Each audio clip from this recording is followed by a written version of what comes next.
पूस की रात। प्रेमचंद। हल्कू ने आकर स्त्री से कहा, सहना आया है, लाओ, जो रुपए रखे हैं उसे दे दूं, किसी तरह गला तो छूटे। मुन्नी झाड़ू लगा रही थी, पीछे फिरकर बोली, 3 ही तो रुपए हैं, दे दोगे तो कम्मल कहाँ से आवेगा? माघ पूस की रात हार में कैसे कटेगी? उससे कह दो, फसल पर दे देंगे। अभी नहीं। हल्कू एक क्षण अनिश्चित दशा में खड़ा रहा। पूस सिर पर आ गया, कमल के बिना हार में रात को वह किसी तरह नहीं जा सकता।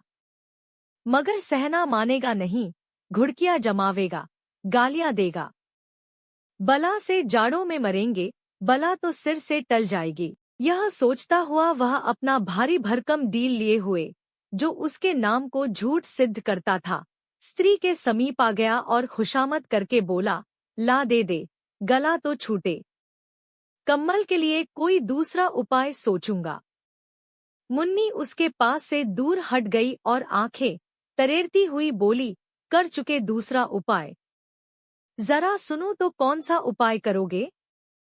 कोई खैरात दे देगा कम्मल? न जाने कितनी बाकी है, जो किसी तरह चुकने ही नहीं आती। मैं कहती हूँ, तुम क्यों नहीं खेती छोड़ देते?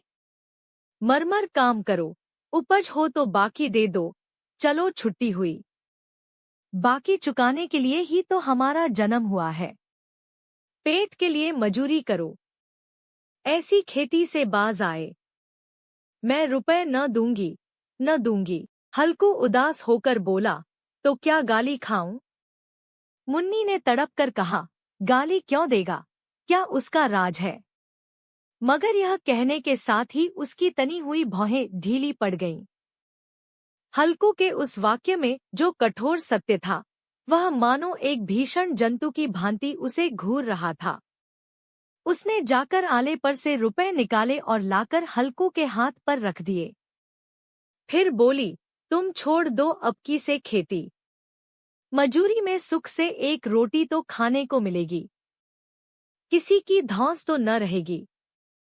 अच्छी खेती है, मजूरी करके लाओ, वह भी उसी में झोंक दो, उस पर धौंस। हल्कू ने रुपए लिए और इस तरह बाहर चला मानो अपना हृदय निकाल कर देने जा रहा हो। उसने मजूरी से एक एक पैसा काटक कर 3 रुपए कम्मल के लिए जमा किए थे। वह आज निकले जा रहे थे। एक एक पग के साथ उसका मस्तक अपनी दीनता के भार से दबा जा रहा था। 2 पूस की अंधेरी रात। आकाश पर तारे भी ठिठुरते हुए मालूम होते थे। हल्कू अपने खेत के किनारे ऊख के पतों की एक छतरी के नीचे बांस के खटोले पर अपनी पुरानी गाढ़े की चादर ओढ़े पड़ा काँप रहा था। खाट के नीचे उसका संगी कुत्ता जबरा पेट में मुंह डाले सर्दी से कूं-कूं कर रहा था। 2 में से एक को भी नींद न आती थी। हल्कू ने घुटनियों को गर्दन में चिपकाते हुए कहा, क्यों जबरा, जाड़ा लगता है?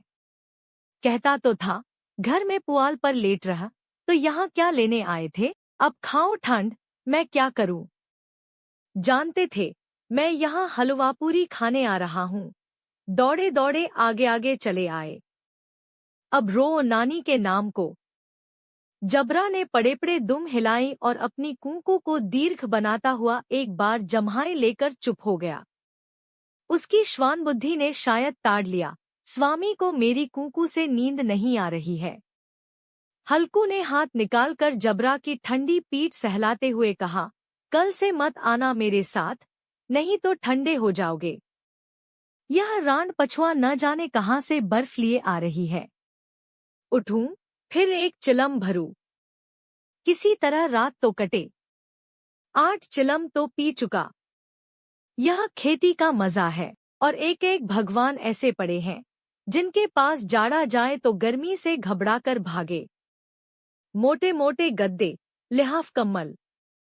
मजाल है, जाड़े का गुजर हो जाए। तकदीर की खूबी। मजूरी हम करें, मजा दूसरे लूटें। हल्कू उठा, गड्ढे में से जरासी आग निकालकर चिलम भरी। जबरा भी उठ बैठा। हल्कू ने चिलम पीते हुए कहा, पिएगा चिलम? जाड़ा तो क्या जाता है, जरा मन बदल जाता है। जबरा ने उसके मुंह की ओर प्रेम से छलकती हुई आंखों से देखा। हल्कू, आज और जाड़ा खा ले। कल से मैं यहाँ पुआल बिछा दूंगा। उसी में घुसकर बैठना, तब जाड़ा न लगेगा। जबरा ने अपने पंजे उसकी घुटनियों पर रख दिए और उसके मुंह के पास अपना मुंह ले गया। हल्कू को उसकी गर्म सांस लगी। चिलम पीकर हल्कू फिर लेटा और निश्चय करके लेटा कि चाहे कुछ हो अब की सो जाऊंगा। पर एक ही क्षण में उसके हृदय में कंपन होने लगा। कभी इस करवट लेटता, कभी उस करवट, पर जाड़ा किसी पिशाच की भांति उसकी छाती को दबाए हुए था। जब किसी तरह न रहा गया तो उसने जबरा को धीरे से उठाया और उसक सिर को थपथपाकर उसे अपनी गोद में सुला लिया। कुत्ते की देह से जाने कैसी दुर्गंध आ रही थी, पर वह उसे अपनी गोद में चिपटाए हुए ऐसे सुख का अनुभव कर रहा था जो इधर महीनों से उसे न मिला था। जबरा शायद यह समझ रहा था कि स्वर्ग यही है, और हल्कू की पवित्र आत्मा में तो उस कुत्ते के प्रति घृणा की गंध तक न थी। अपने किसी अभिन्न मित्र या भाई को भी वह इतनी ही तत्परता से गले लगाता।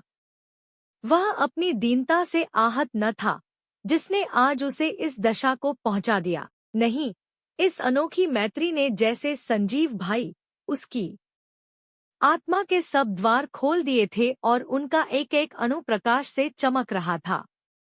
सहसा जबरा ने किसी जानवर की आहट पाई। इस विशेष आत्मीयता ने उसमें एक नई स्फूर्ति पैदा कर दी थी जो हवा के ठंडे झोंकों को तुच्छ समझती थी। वह झपटकर उठा और छपरी से बाहर आकर भूखने लगा। हल्कू ने उसे कई बार चुमकार कर बुलाया, पर वह उसके पास न आया। हार में चारों तरफ दौड़ दौड़ कर भूखता रहा। एक क्षण के लिए आ भी जाता तो तुरंत ही फिर दौड़ता। कर्तव्य उसके हृदय में अरमान की भांति ही उछल रहा था। 1 घंटा और गुजर गया। रात ने शीत को हवा से धधकाना शुरू किया। हल्कू उठ बैठा और दोनों घुटनों को छाती से मिलाकर सिर को उसमें छिपा लिया। फिर भी ठंड कम न हुई। ऐसा जान पड़ता था सारा रक्त जम गया है, धमनियों में रक्त की जगह हिम बह रहा है। उसने झुककर आकाश की ओर देखा। अभी कितनी रात बाकी है। सप्तर्षि अभी आकाश में आधे भी नहीं चढ़े। ऊपर आ जाएंगे तब कहीं सबेरा होगा। अभी पहर से ऊपर रात है। हल्कू के खेत से कोई एक गोली के टप्पे पर आमों का एक बाग था। पतझड़ शुरू हो गई थी। बाग में पत्तियों को ढेर लगा हुआ था। हल्कू ने सोचा, चलकर पत्तियां बटोरूं और उन्हें जलाकर खूब तापूं। रात को कोई मुझे पत्तियां बटोरते देख तो समझे कोई भूत है। कौन जाने कोई जानवर ही छिपा बैठा हो, मगर अब तो बैठे नहीं रहा जाता। उसने पास के अरहर के खेत में जाकर कई पौधे उखाड़ लिए और उनका एक झाड़ू बनाकर हाथ में सुलगता हुआ उपला लिए बगीचे की तरफ चला। जबरा ने उसे आते देखा तो पास आया और दुम हिलाने लगा। हल्कू ने कहा, अब तो नहीं रहा जाता जबरू। चलो बगीचे में पत्तियां बटोर कर तापें।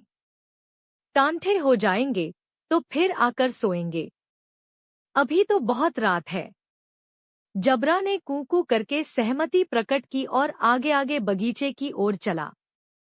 बगीचे में खूब अंधेरा छाया हुआ था और अंधकार में निर्दय पवन पत्तियों को कुचलता हुआ चला जाता था। वृक्षों से ओस की बूंदें टप-टप नीचे टपक रही थी। एकाएक एक झोंका मेहंदी के फूलों की खुशबू लिए हुए आया।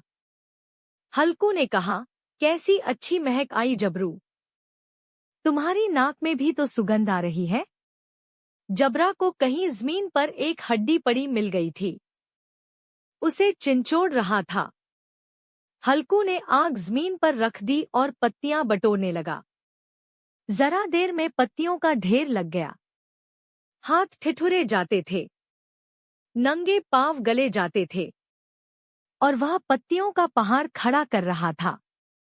इसी अलाव में वह ठंड को जलाकर भस्म कर देगा। थोड़ी देर में अलाव जल उठा। उसकी लौ ऊपर वाले वृक्ष की पत्तियों को छू छू कर भागने लगी। उस अस्थिर प्रकाश में बगीचे के विशाल वृक्ष ऐसे मालूम होते थे मानो उस अथाह अंधकार को अपने सिरों पर संभाले हुए हों। अंधकार के उस अनंत सागर में यह प्रकाश एक नौका के समान हिलता मचलता हुआ जान पड़ता था। हल्कू अलाव के सामने बैठा आग ताप रहा था। एक क्षण में उसने दोहर उताकर बगल में दबा ली, दोनों पांव फैला दिए, मानो ठंड को ललकार रहा हो। तेरे जी में जो आए सोकर। ठंड की असीम शक्ति पर विजय पाकर वह विजयगर्व को हृदय में छिपा न सकता था। उसने जबरा से कहा, क्यों जब्बर, अब ठंड नहीं लग रही है? जब्बर ने कूं करके मानो कहा, अब क्या ठंड लगती ही रहेगी? पहले से यह उपाय न सूझा, नहीं इतनी ठंड क्यों खाते? जब्बर ने पूंछ हिलाई। अच्छा आओ, इस अलाव को कूदकर पार करें। देखें कौन निकल जाता है। अगर जल गए बच्चा तो मैं दवा न करूंगा। जब्बर ने उस अग्निराशि की ओर कातर नेत्रों से देखा। मुन्नी से कल न कह देना, नहीं तो लड़ाई करेगी। यह कहता हुआ वह उछला और उस अलाव के ऊपर से साफ निकल गया। पैरों में जरा लपट लगी, पर वह कोई बात न थी। जबरा आग के गिर्द घूमकर उसके पास आ खड़ा हुआ। हल्कू ने कहा, चलो चलो, इसकी सही नहीं, ऊपर से कूद कर आओ। वह फिर कूदा और अलाव के इस पार आ गया। 4 पत्तियां जल चुकी थी। बगीचे में फिर अंधेरा छा गया था। राख के नीचे कुछ कुछ आग बाकी थी, जो हवा का झोंका आ जाने पर जरा जाग उठती थी, पर एक क्षण में फिर आंखें बंद कर लेती थी। हल्कू ने फिर चादर ओढ़ ली और गर्म राख के पास बैठा हुआ एक गीत गुनगुनाने लगा। उसके बदन में गर्मी आ गई थी, पर ज्यों-ज्यों शीत बढ़ती जाती थी, उसे आलस्य दबाए लेता था। जबरा जोर से भूखकर खेत की ओर भागा। हल्कू को ऐसा मालूम हुआ कि जानवरों का एक झुंड खेत में आया है। शायद नीलगायों का झुंड था। उनके कूदने दौड़ने की आवाजें साफ कान में आ रही थी। फिर ऐसा मालूम हुआ कि खेत में चर रही हैं। उनके चबाने की आवाज चरचर सुनाई देने लगी। उसने दिल में कहा, नहीं, जबरा के होते कोई जानवर खेत में नहीं आ सकता।